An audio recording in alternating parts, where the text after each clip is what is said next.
Hello and welcome back to another episode of the Long Live Rock and Roll podcast. In 1966, Eric Clapton, Jack Bruce and Ginger Baker left their previous projects to form Cream, rock's first supergroup and a defining force in Britain's electric blues rock movement.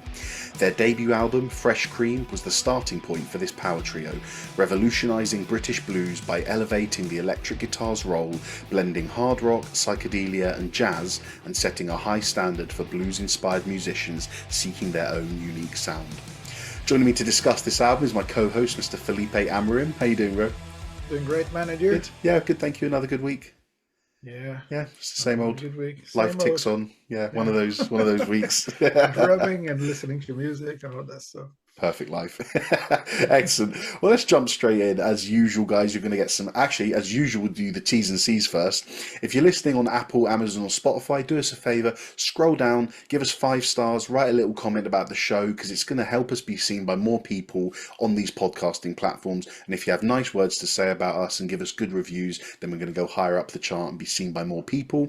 If you're watching and or listening on YouTube, make sure you hit like and subscribe so you stay up to date with all of our new content. So some album details. So the album is called Fresh Cream by the band Cream, released on the 9th of December 1966, recorded between August and November of the same year at the Mayfair Recording Studios in London. The genres mainly associated with it would be blues rock or psychedelic rock. We can discuss that a bit further. The label it came out on was Reaction, and it was produced by Robert Stigwood. So, where do we start? Cream. Well, where do we start? From the musicians, maybe.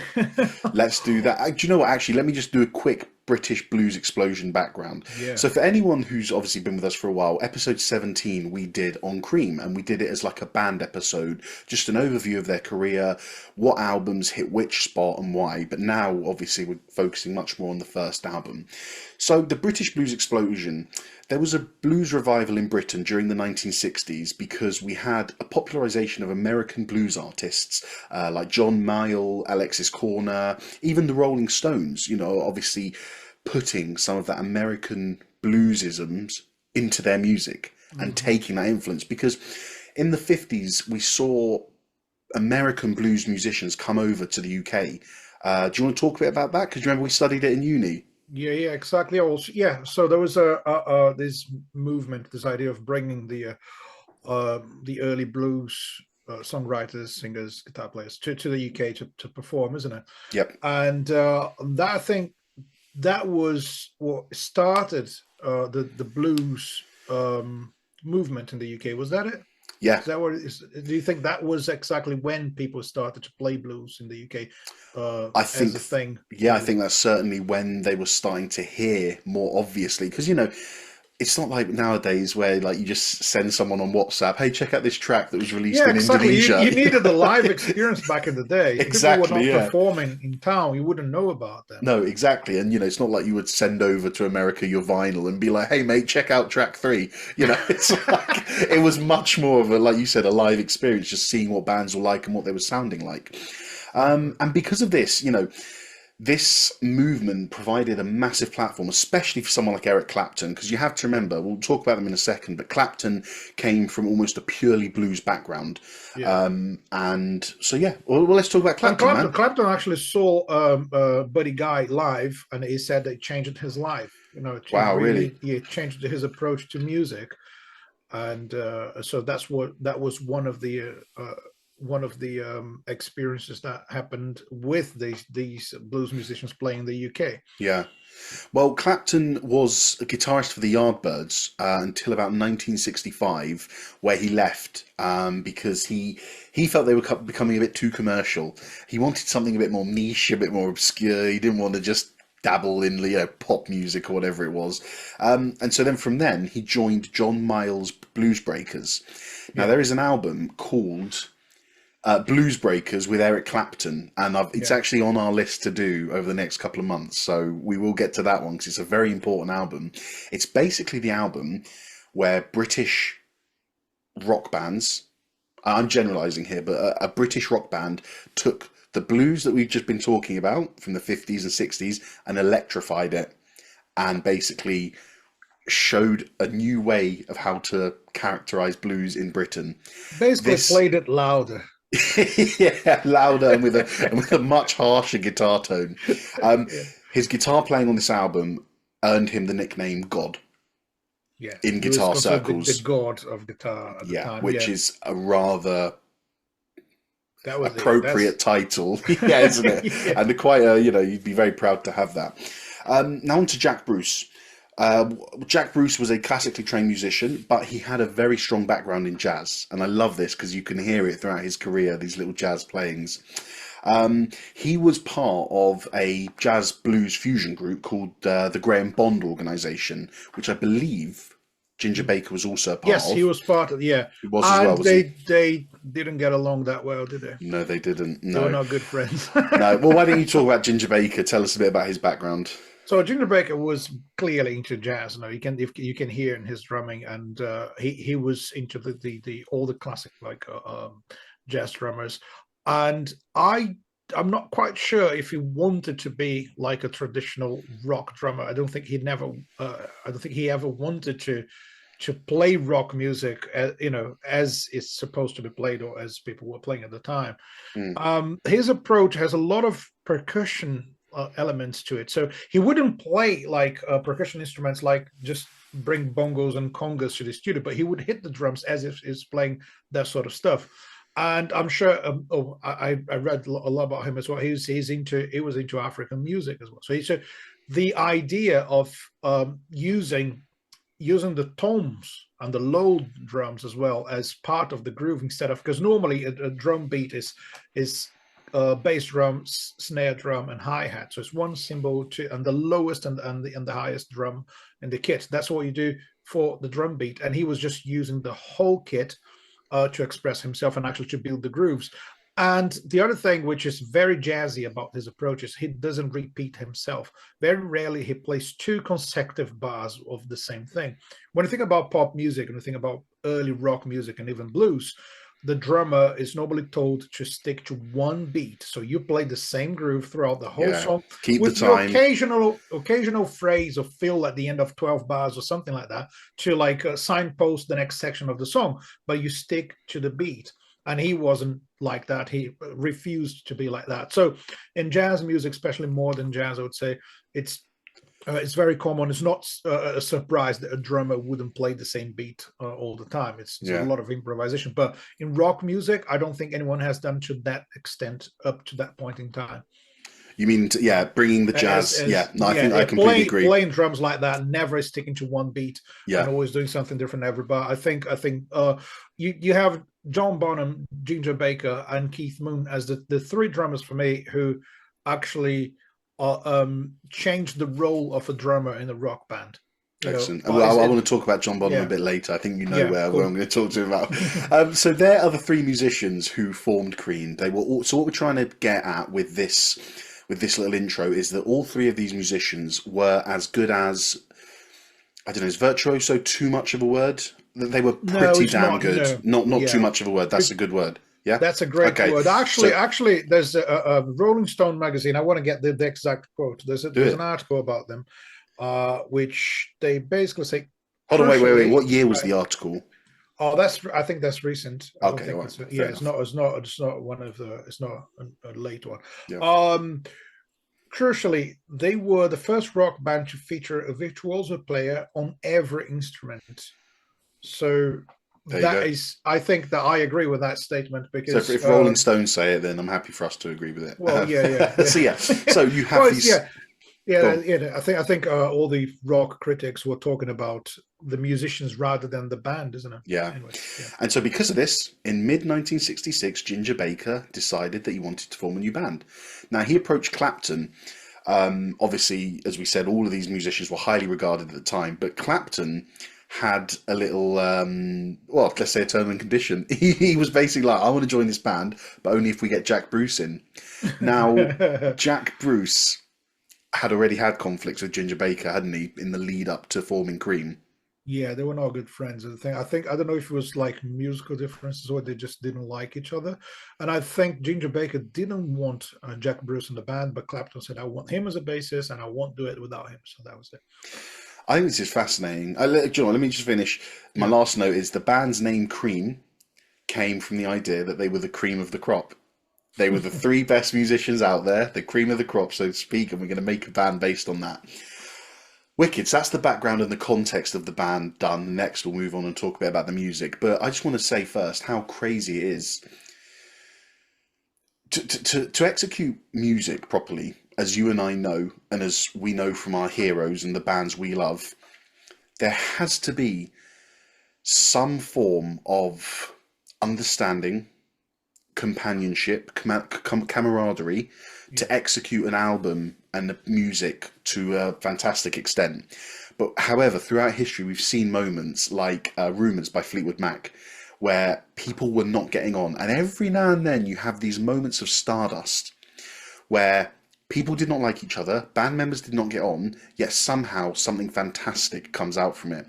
Rumours was a one-off, wasn't it? But for a band like Cream to have done three of arguably the most important albums in rock, all whilst Ginger and Jack were hating each other. I just think that's... And they did you've got to commend them. 3 years, right? You've got to commend them. Because I look at them and I think, well, I'm sorry that was probably the three most miserable years of your lives, but thank you for what you gave us from it, you know. Yeah. But I recommend a documentary. I think it's called Beware of Mr. Baker. So you recommended that when we did the Cream episode, so I'll put that again in the show notes so that we have a look to that You're going to see what kind of character Ginger Baker was. Yeah. Not the easiest person to deal with, I guess. No, I'm sure. But anyway, let's talk about the music. So I just want to talk about where the fantastic blending of genres we have here. And we often say this about albums that were pioneering, that were innovative, how they mix things. But what I love here, especially with this album, is how every song, near enough, is rooted in the blues. Yeah. But they just take a certain little aspect and they roll with that and it pushes it towards this. Or they make this a little bit more psychedelic and it pushes it towards psychedelia. They'll use some heavy guitar tone and some heavy drumming and that'll push it towards hard rock. And I just love how they have this unique sound, but each song has a little different aspect added in that takes it almost entirely into a new genre. Yeah, I think half of the album is traditional blues, is someone else's music. Yeah, but they don't play anything in a traditional way, and I think that was the point. You know, great point. Yeah. So I just want to talk a little bit about what was going on at the time musically and how, from my interpretation, Cream looked at and adapted this. So let's look at pop music. Okay, the Beatles were pushing the boundaries in terms of pop music. They were using technological advancements. Their songwriting was, really sort of flourishing, especially with all four members writing.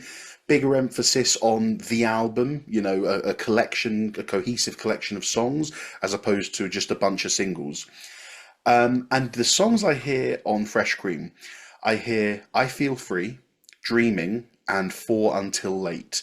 These really exude a kind of pop sensibility to me. Yeah. They're easy to listen to, nice chords, accessible melodies. Dreaming, I think, is lovely. One of my favourite songs on the album. There's a falsetto vocal in that song. It's so beautiful. Like, it is. It's lovely. The chords are just simple. It sounds like a doo-wop song from the 50s, For Until... Psychedelic, though, isn't it? A little, yeah, exactly. Yeah. For Until Late reminds me of When I'm 64 by the Beatles. So similar. Like, just a really nice pop sensibility to it. And in terms of the blues sound, which we've already touched on, I'm sure you'll touch on the blues a lot later because you are the blues man. In the UK at the time, you had the Rolling Stones, which I said right at the top of the show, pioneering the American blues sound. And you've got the obvious songs here, Spoonful, Rolling and Tumbling, just a very obvious blues-rooted sound. Now, in terms of hard rock, at this time you had the Kinks, who essentially... arguably the first ever heavy metal riff came from, I always bloody forget it. I want to say All Day and All the Night, but it's not. What one did Van Halen cover? The Van Halen song. Yeah, of the Kinks. Oh, you really got me, isn't Bro, I looked for that song only last week when we did the Jimi Hendrix it? album. You keep Do you forgetting the remember? title. I keep forgetting that Kinks song, and It's the not Kinks are that one. famous, is it? But they're one of my favourite bands. They're one of No, my it's a favourite classic bands. song. I should be ashamed. Yeah, You Really Got Me was arguably the first ever heavy metal riff because it Yeah, just had that pure distortion. yeah, So you had the Kinks and the Who embracing heavier sounds, laying the foundations for hard rock and even heavy metal. I listen to this album and I hear in songs NSU, Sweet yeah. Wine, and Cat Squirrel, I hear the early dawn of hard rock. That Interesting. dirty, heavy Yeah, guitar sound that Zeppelin would come on and do, that Deep Purple would go and do, that would then transform into heavy metal. I yeah, hear it in those songs. And finally, in terms of the psychedelic elements, Psychedelia, as we talked about with Hendrix and Purple Haze, it was gaining traction in London. The hippie counterculture that was sort of swarming around, the younger generations of the 60s and 70s. You had Pink Floyd doing their stuff as well, just the year after this. And I listened to Sleepy Time, I'm So Glad, I Feel Free, and Dreaming, and I hear the psychedelic elements there, and I hear what you heard Hendrix do, or what Hendrix did the year after, and what Pink Floyd were doing. You can hear the direction it's moved in. So I just wanted to sort of touch on those four little genres, if you like, and just identify what I hear from Fresh Cream in them. And it's just brilliant, as I said at the start, how they've managed to incorporate these and take tiny little elements. But don't get me wrong, bro, there are overlaps here. What did I say? I Feel Free, I've got in pop and psychedelic. yeah, It doesn't have to be one or the other, but I just yeah. hear little elements in it. What do you think about what I've said about pop, blues, No, hard rock, and I think psychedelic? that because some of the songs are even short, really. They have some long, like there's some like really long solos and long songs, but they have some 2.5 minute tracks, with the emphasis on the vocals. That's pop music, that's the formula of pop music. It's more about the vocals than anything else. I think everyone was expecting them to be a band of soloists as the main thing, which to a certain extent they were. But I think there's um, a lot of melody, a lot of like vocal harmonies. There's this. I think the intention was also to write good material. Although there's an interesting quote from Jack Bruce, which I found really interesting. Is that the songs are unimportant; they are jumping off points for improvisation. So Hmm, his take on it, it's really weird that he said that in a certain way. that is weird, That, yeah, yeah, because because he just wanted to, basically, I think he just wanted to improvise. He came from like a formal music background, but he didn't like it. He said yeah, the thing with music education is people telling you how to do things in a certain way, and they do not allow the individual to experiment and to express themselves. So he said he didn't feel like an individual and was having music lessons, and he wrote like a strings quartet. And the teacher was like, "Oh, this is wrong. This doesn't work. You'll never be a writer. That's not for you. You should play the cello and just be an instrumentalist and play someone else's stuff." That's what is wow, being told by a music teacher. And said, you know, I don't care. I'm going to do my own thing. So I think in his mind, he was just writing whatever, like any riffs or any basic idea. He also said like the idea was to have the start and the end of a song and do whatever in the middle, just improvise the whole middle section of it, which I think it's the case when they play in the blues. I don't know if you can tell this difference when they playing someone else's material. I think it's basically what he said. The song is not that important. It's just a canvas for them to create their own stuff, yeah. but their own stuff is very melodic. I think Jack Bruce wasn't fair to himself as a songwriter, and everyone talks a lot about Clapton and Ginger Baker, but Jack Bruce was the lead singer. Clapton only sings in one song, if I'm not wrong, in the whole album, Yeah, true. and he was the main songwriter in the band. Phenomenal musician, I think, so underrated. Really, sometimes we talk about some of the greatest songwriters and singers in rock history. We don't remember him sometimes.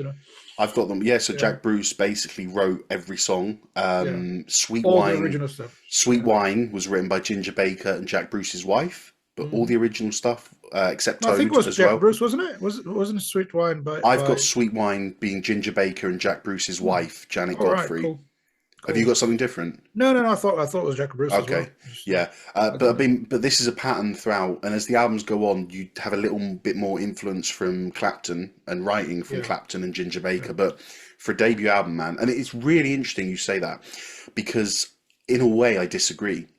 Hmm. What I hear when what Jack Bruce has said, I hear it in those blues songs, Yeah. but the songs still feel organized. They Hmm. feel cohesive and well written. They don't feel improvisational. No. And what I mean by that is, I don't know. Let's compare it to something like, Well, you have like go vocal on. harmonies, for instance, that has to be planned, Yeah, and you have yeah, an intro with just vocals, and then there's a stop, then there's a bass riff. It is a composition, right? But yeah, I think what the way I see it, it's like it's clear for me that their material was something they really spend a lot of time arranging. And the blues stuff, they say, we're just going to do it. We're just going to improvise on top of this. in that I sense, that's think I fine think then, I and can I see agree. those Yeah, two sides in the album in a certain way. yeah. I don't No, know. you're absolutely right with that. Yeah. Now, something that was extremely important to about this band and especially this album was a new kind of band that was pioneered by Cream, the Mm. Power Trio. Yeah. Tell us a bit about the Power Trio. Well, poetry is like you can think of Rush, you can think of the Police, you can think of Hendrix. Hendrix Experience. There's so many like poetries, but I think Cream was the band that showed to the world that this could be done, and it could be done without any additional musicians. It's a Yeah, really interesting point about, well, I know we're going to talk about the production, but there's no additional musicians in the album, and there's not too much overdub. They try to play most of it live.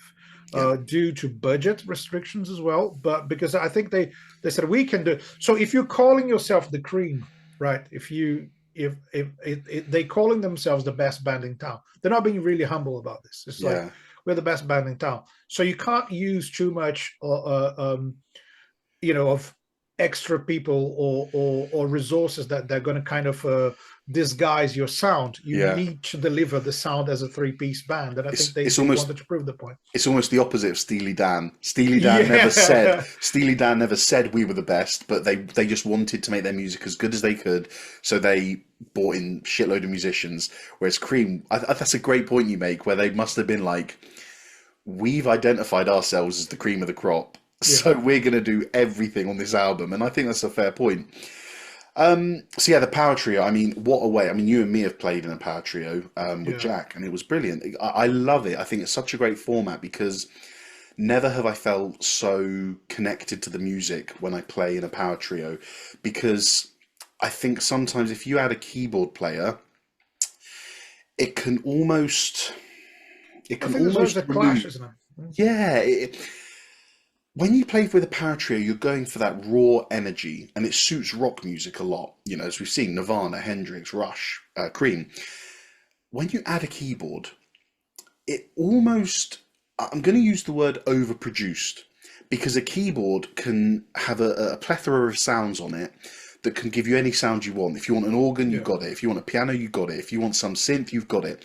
And for that reason, because the keyboard is such an advanced instrument, I think it detracts from it being a raw rock band. In the yeah, same way, adding a rhythm guitarist means you're taking away one of the jobs of the bass.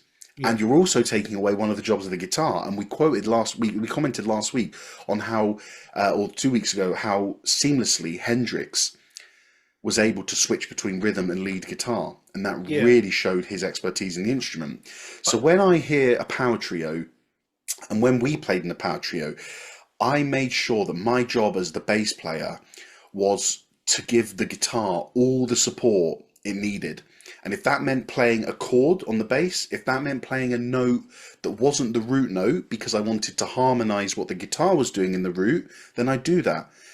I love the power trio format. It's yeah, just I mean, amazing. if you play with a like 10-piece band with like percussion, two keyboards, and backing vocalists and all that stuff, less is more, because Hmm. there's a lot of layers. There's a lot of people doing something, one detail. So sometimes, if there's two guitar players in the band, they don't have to play all the time. So Yeah, you want one of the guitar players should not play for a couple of bars and just play a short phrase on top of the rhythm. But when you have only 3 musicians, you need to fill all the gaps, and there's a danger of doing too much of that and overplaying, which I think Cream does a little bit of overplay, but intentional overplay. Jack Bruce's bass lines they're not simple, they're really busy, but they're very melodic. I think his classical music background might have helped with that. I don't know, because I find as a drummer, I find quite annoying when a bassist doesn't stick to the bass line and just plays a million different things, because it's a moving target. You can't groove with the guy. But great point. There's only I think there's only a couple of bassists that I can think of that actually do that really well. Jack Bruce, John Entwistle, and Chris Squire are the first names that come to my mind. Maybe John Paul Jones, if you consider him as a guy who plays a lot of notes, but he doesn't do that all the time. Good point. Yeah, and all of them are right. And Jack Bruce's playing was incredibly melodic and intricate.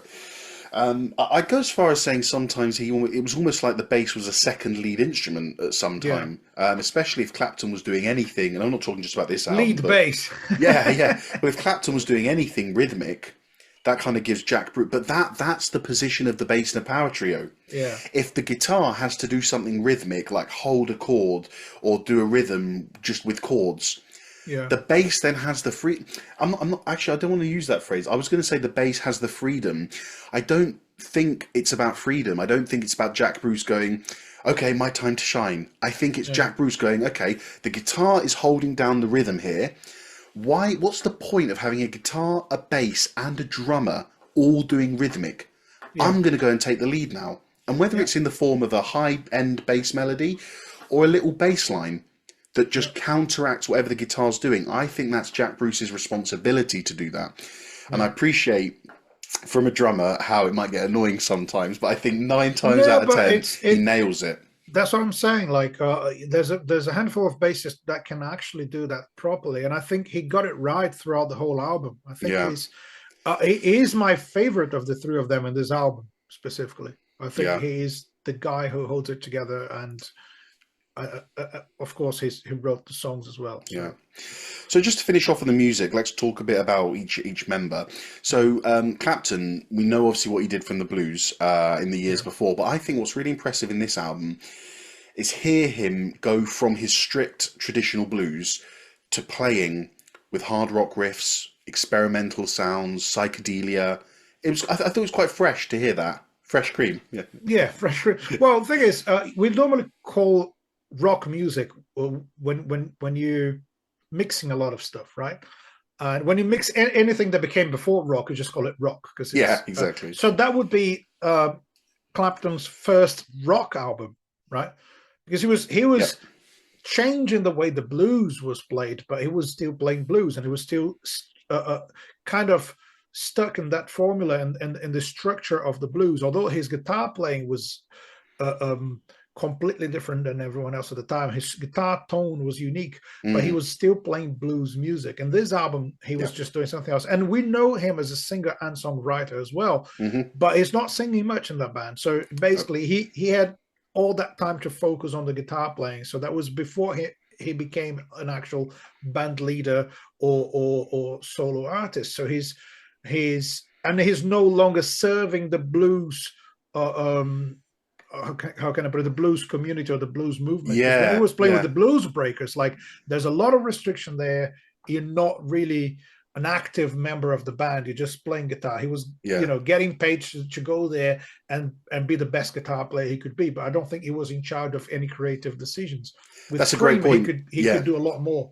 That's a great point, because you know more than anyone about the blues community, and I've got so much respect. I love the blues community, especially in London. Where you play at the blues bar however many times a week, and I've played there a few times with you. The blues community there is fantastic. I don't think I've ever seen such a passionate group of people who just love one aspect of music. I'm not saying everyone there only likes blues, but when they all come together at the blues bar, it's just, let's talk blues. However, there is a slight element, and I'm going to let you take this because you're part of the community, so if we get any shit for this, you can have it. However, I would just say there is a slight gatekeeping aspect, where personally, from my experience, I've seen and heard people say, that's not, you can't do that. That's not like traditional blues. A traditional blues player wouldn't have used a fuzz pedal or something like that. And so I'm going to ask you, do you agree? But then my question, my point after was that it's great to see Eric Clapton, if you do agree with my point, break out of that little community to go and start something completely new. Honestly, I joke that I work for the blues police, right? The blues police is everywhere. So if I'm wearing trainers and someone spots me with trainers, that's it. That's the end of my career in the blues scene. Got to wear shoes, proper shoes. And no, and yeah, but there's this. I think I actually kind of admire the fact that some people want to keep the tradition alive, doing things in a certain way. That's also important. Well, it's arguably the most important foundation of Western music. Oh yeah, if we lose the blues, like if we can't go to a place and see traditional blues played as close as possible to its original form, then we're killing a really important tradition. Yeah, good point. However, it's always important to bring innovations to music. But if you go into a live music venue and if you want to see a certain genre played as close as possible to the original, that's great. But also, if you're writing music like Cream was doing, if you want to release an album and if you want to contribute to music as a whole, not to one genre, then you have to set yourself free and do whatever comes to your mind, which I think it's unfortunately missing in most, not all of it, but most of modern music. You don't see too many people breaking away from formulas. Everyone is afraid of trying stuff. Oh, it's not going to sell. And there's I think it was the same interview I watched with Jack Bruce. He says, like, we didn't try to do, we need to do the song under 2.5 minutes, and it needs to have a appealing vocal for an 11-year-old girl from Seattle. So no, it's like we don't care about who's going to listen to it. Like, we're doing what we want to do. Yeah. We've said this many times in the show. I think that very often the best kind of music comes out of that attitude. Mm-hmm. For sure. Okay, so you touched on Bruce and Clapton. Do you want to tell us a bit about Ginger Baker's drumming on this album? I think you already touched a bit on the use of drums, but his playing style. One thing that stood out to me is how jazzy it was. It's like Bill Ward in Black Sabbath, isn't it? He really brought the jazz chops from jazz into this new psychedelic hard rock kind of thing. Yeah, when you listen to the album, I would say, like, comparing him to Keith Moon and John Bonham, I think he doesn't sound as loud as them. He's more about the phrasing, and there's a certain finesse for someone who's playing heavy rock. It's heavy, but there's more nuances. There's more like quiet notes and loud notes. So he would alternate between loud and quiet in the same phrase. So he goes up and down, goes in waves. It's not. So that is certainly from jazz. Also, the freedom of not sticking to the groove, as I said, and the spaces between the phrases as well. So it's not, by all means, he's never predictable. That's the thing about Ginger Baker. And sure. And another element that I didn't mention is the use of cymbals. I can hear like the ride cymbal sometimes louder than the bass and the snare in some groups, which is what jazz drummers do. In rock music, the snare is much louder than the cymbal when you're playing a groove, and he keeps the cymbal as the main element for some of the grooves. So it's almost like he's almost not heavy enough for a rock band, and it's just perfect for that sound. But that's what makes this album the wonderful blend of genres that it is, isn't it? You've got Clapton on this really distorted, heavy sounding guitar, but Ginger Baker sort of resting back, isn't it? And the last thing I would say about him, if you listen to the last song on the album, that's his drum solo, right? So there's just a little riff, which is the formula that Led Zeppelin copied for Moby Dick. So pause a second, just to tell the listeners that every song we've mentioned is in a Spotify playlist that you're going to find in the show notes. Click the link and you're going to find every song on this album. For this episode, I've also included the original song for all the covers they've done on the album. So you've got the full album, the originals of the covers they've done, and then any other song that we've mentioned, like You Really Got Me, Moby Dick, will be there as well, so you can listen along. Whenever we mention a song, you can have a little listen and see what we're talking about. Felipe, please carry on.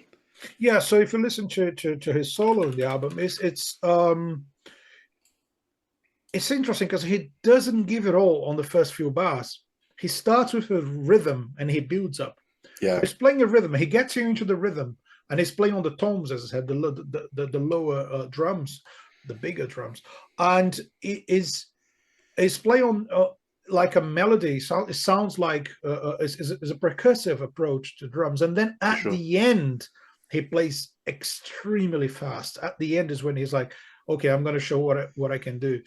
And I like that sort of soloing because it's not there's a story, he tells a Yeah. story with the solo. It's not, so I think a lot of people were expecting them to be even more how can I put it, to express their ability to play the instruments even more, to be more virtuosos than they actually are in the album. I Mm, think like the first single was a surprise because the people who liked them before they formed the band were expecting them to uh, uh, um, to do something musically impressive. And I think Ginger Baker is kind of on the edge of overplaying all the time, but there's some really tasty grooves that don't sound too loud and don't overpower the rest of the band. I think excuse me. I'd attribute what you just said to the whole band. I Yeah, think they're all on the edge of overplaying, and I can't think of a song where I'd say, yeah, they've overplayed there. It's it's it's almost perfect. I don't want to say the thing for me is I wish I liked Cream more than I do, but that's not an insult. Like I think they're fantastic, but excuse me, I've got something in my throat. Um, I think the quality of their music, the quality of their musicianship, what they've done for rock music, they deserve to be in my top 10 bands, but yeah, they just haven't quite, and it's a personal thing. There's nothing they've done wrong. Certain songs are just unbelievable. I definitely want to do their other two albums in later episodes, but I think when I yeah, think of White Room, Sunshine of Your Love, Badge, yeah, Politician, they're all just incredible. And I love the journey that this album has taken us on, the starting blocks to establish this psychedelic hard rock blues rooted music that they then went and expanded. yeah. But yeah, I mean I think that's all to say really about the music. The only other thing I wanted to mention is how important this was at this time, bringing blues to a younger audience. Interesting. Yeah, Because think about it, you've uh, got, the Beatles doing their pop thing, all the bands I mentioned, the Who and the Kinks sort of pushing hard rock a little more. You've got these new audiences that were rebelling against the system and not wanting to listen to what their parents were listening to. Suddenly you got Cream coming in with like a 6.5 minute song with loads of blues guitar solos. yeah. I just thought it was it's not like one of the most important points of this album, but just acknowledging that a younger audience were introduced to blues through this. Blues and jazz, maybe. Great point. Yeah, great point. Do you want to talk a bit about the production? Well, what I said before is the fact that they don't have additional musicians, and they did actually everything in 4-track machines. So Yep. it's all recorded with 4 tracks, which is, you know, it does limit your capacity to overdub, or Hmm. makes it a lot harder to do actually. So you've got to Uh, rely on the performance. yeah, yeah, exactly. So that is, it's not, so the production is not about making them sound bigger than they are. That's one thing with production in general. You can get like a kind of a weak guitar sound and make it sound bigger. I think Mm, they capture a lot of the sound of the room, and I think a lot of the performance. Again, it was a budget thing. I think they didn't have too much money to record this specific album, yeah. and probably they had to do it in limited time. Mm, So I think, yeah, so when you record like that, when you don't have time and money to do loads of overdubs, you only do the ones that are really meaningful to the song. So you yeah. keep that feel of a power trio, um, and uh, and then you just add the small elements that are going to make it sound better. So I like the harmonicas. Yeah. I like the way the backing vocals are mixed as well. So there's a lot of, for me, there's a lot of room sound, a lot of reverb, in natural reverb in the record. I might be wrong. It might be artificial No, I reverb. think you're right, and I think there's a perfect balance, as what you've said. They've captured that live energy and live sound perfectly. They've got fantastic tones on each of the instruments, yet they have not ignored modern technology, or you know what I mean, modern technology for the time. The Yeah. reverb, the delay, all enhances and adds to this psychedelic, spacey, modern feel for 1966, but still the raw energy of the power trio is there, and it keeps the initial idea and sound of the music at the root, just like the blues is at the Yeah. root, but takes in from different modern advancements and flourishes. It's just brilliant. My favorite part about the production is how, and this again comes down to it being a power trio, how loud or how prominent the rhythm section is. Yeah. There are songs where Clapton's, I think it's the first song, is it? Let me just double check. I think it's I Feel Free, where when it kicks in, you could argue the bass is louder Hmm. than Oh the yeah, guitar. the Just in the bass is in first your face few, for the yeah, whole album more than the exactly. guitar for sure. Yeah. Yeah. But other than that, I think that's all I've got for my notes. Yeah, live and it's just brilliant. The highlighting of each instrument, the guitar, the bass, and the drums, the production done on them Yeah. for 1966 is amazing. Each instrument is so beautifully clear, and when you get those solo moments, the instruments just shine perfectly, don't they? Yeah, they Yeah. do. Excellent. All right. Well, let's wrap it up then. Let's talk about the legacy of the album. I mean, I think we've actually touched on all these points already in the Yeah. episode, but just to sort of recap them, you've got establishing the power trio, which is just each member playing an equally important role. Because as we've said, in rock bands with a vocalist and two guitarists, sorry, Yeah. drummer and bass player, you're going down the pecking order. Yeah. Shut up, play those root notes, play the beat, let everyone else shine. But in a power trio, it kind of excels more. And you've influenced Hendrix, Rush, The Police, Nirvana, countless power trios. Yeah, having the bassist as the band leader as well is an interesting thing. So on Yeah, stage and on the record, I think Jack Bruce is the leader, is the main vocalist yeah, and the main songwriter. So it's an interesting thing to have the it is, yeah. bassist as the boss. As we already said, bridging the gap between rock and blues, the Beatles and Stones really did their parts. The Stones were sort of far more bluesy than rocky, weren't they? Sort of 70, let's call them Yeah. 80% blues, whereas the Beatles were the opposite. They were kind of 80% pop with a little bit of the blues influence coming in the early days. But Cream almost sit perfectly in the middle, don't they? It's like 50% Yeah. blues, and then this song it'll be 50% psychedelic, or this song it'll be 50% hard rock, and they're just sort of that's how they went on with it, really. I think.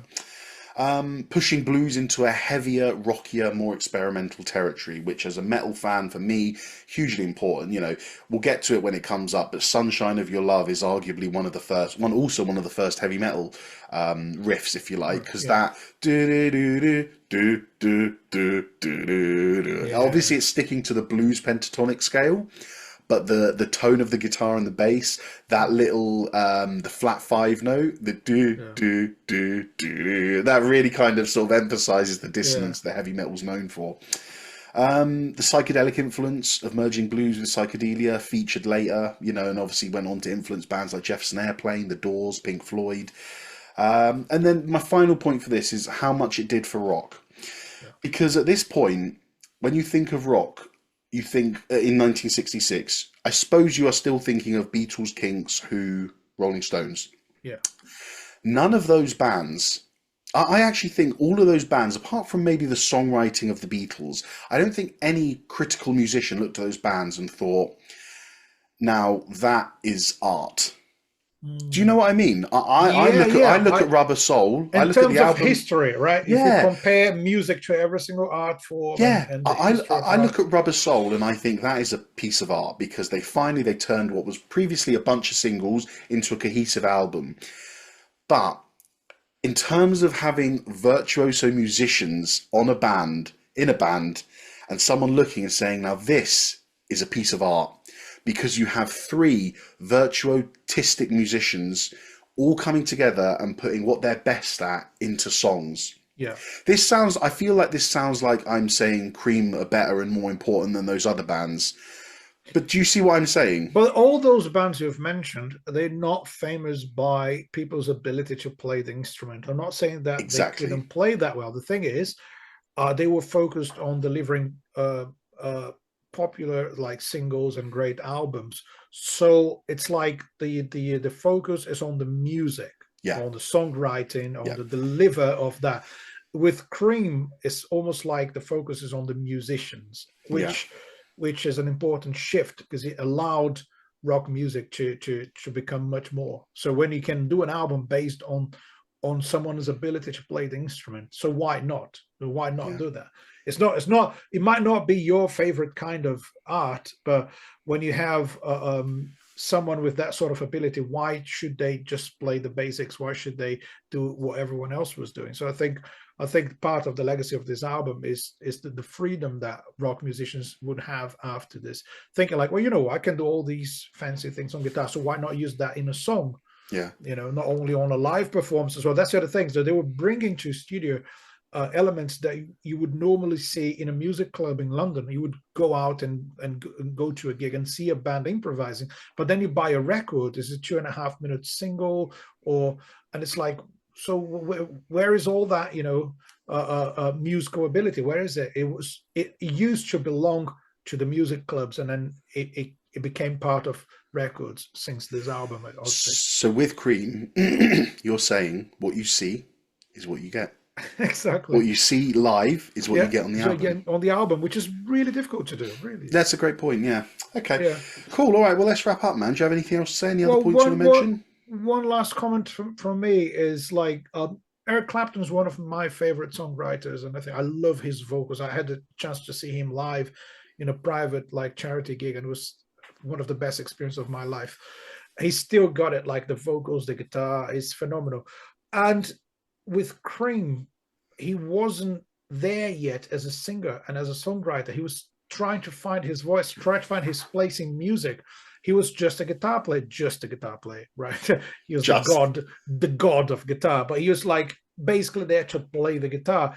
And I think the time he had with them kind of expanded his music vocabulary to get away from traditional blues and being capable of doing everything he did for rock and pop music up to this day. So I think, so part of that album's legacy is Eric Clapton's solo career. I think the musician he became, that's a great point, after recording this album is what allowed him to do what he does up to this day. You wonder how his career would have gone had he just stuck to the blues. And I know that, think about how many times disappear or just not become important enough because he only stuck to one style of music. Yeah. And I know we can say this with literally every other band, or what happened if Jimmy Page never hired John Paul Jones? What would happen if this? But I like it more here because Clapton was on a route, and I feel like Ginger Baker took him off that route, but stuck him on another route. Do you know what I mean? Yeah. But yeah, anyway, cool. All right, well, let's wrap it up there. I've got my monologue for the album, so I will finish with that. But before we finish, we're going to do terms and conditions again, please, if you'd oblige us. If you're listening on Apple, Spotify, or Amazon, please do us a massive favour. Scroll down, rate the show 5 stars, write us a little review. It takes 20 seconds of your time, but means the world of us because we'll be seen by more people on the podcast apps. If you're watching on YouTube, please hit like and subscribe and share it with your friends who you think might enjoy it so that you can stay up to date with new content. And if you're listening or watching this 300 years from now, you just like, share, or whatever you do with your social media or whatever form of internet you have. Yeah, there'll be a chip in the brain by then. Yeah. So if you're listening to this 300, if you're listening to this 300 years from now, engage your mind chip and give us a review on all platforms. So thank you. So our grandchildren can get some money out of this. Yeah. Cool. Right. Amidst the flourishing British blues revival, 3 virtuoso musicians came together to form one of the world's first supergroups, Cream. Their debut album probably doesn't sit as highly amongst fans and critics the way that their following albums would, but it arguably played as big of a role in rock music evolution and progression. Fresh Cream wasn't just a collection of songs and singles, it was a cohesive album that blended traditional blues with rock, jazz and psychedelic music, all executed through the raw energy of a pioneering power trio. Musically, Fresh Cream bridged worlds. The album was deeply rooted in blues, with tracks like Spoonful and Rollin' and Tumblin' honouring their origins. But Cream amplified and electrified the genre, injecting it with aggression and experimentation. Songs like NSU and Sweet Wine laid the groundwork for hard rock, while I Feel Free and Sleepy Time Time explored the psychedelic sounds sweeping London. This blend of influences helped bring the blues to younger audiences while pioneering the power trio format, a lineup that inspired everyone from Hendrix to Rush to Nirvana. The production of Fresh Cream was equally innovative, striking a perfect balance between raw live energy and studio polish. The album captured the immediacy of their performances with minimal overdubs. The legacy of Fresh Cream is monumental if slightly understated. It established the power trio as a dominant rock format, elevated the role of virtuoso musicianship in popular music, and set the stage for both hard rock and psychedelia to thrive. Cream bridged the gap between the raw energy of blues and the expanding possibilities of rock, inspiring countless bands like Jefferson Airplane, The Doors, Led Zeppelin, and beyond. In doing so, Fresh Cream didn't just launch a band, it helped shape the future of rock. Yeah, that's my only comment. Yeah, hell yeah. Excellent. Right, well, let's call it a day there. Thank you very much, guys, for joining us for another episode of the Long Live Rock and Roll podcast. I've already given you the T's and C's twice, so just make sure you go and do that, and make sure you come back for the next episode next week. Yeah, thanks for being with us one more time. Keep on rocking, everyone, and don't do anything else you can do. And as usual, guys, take care and long live rock and roll.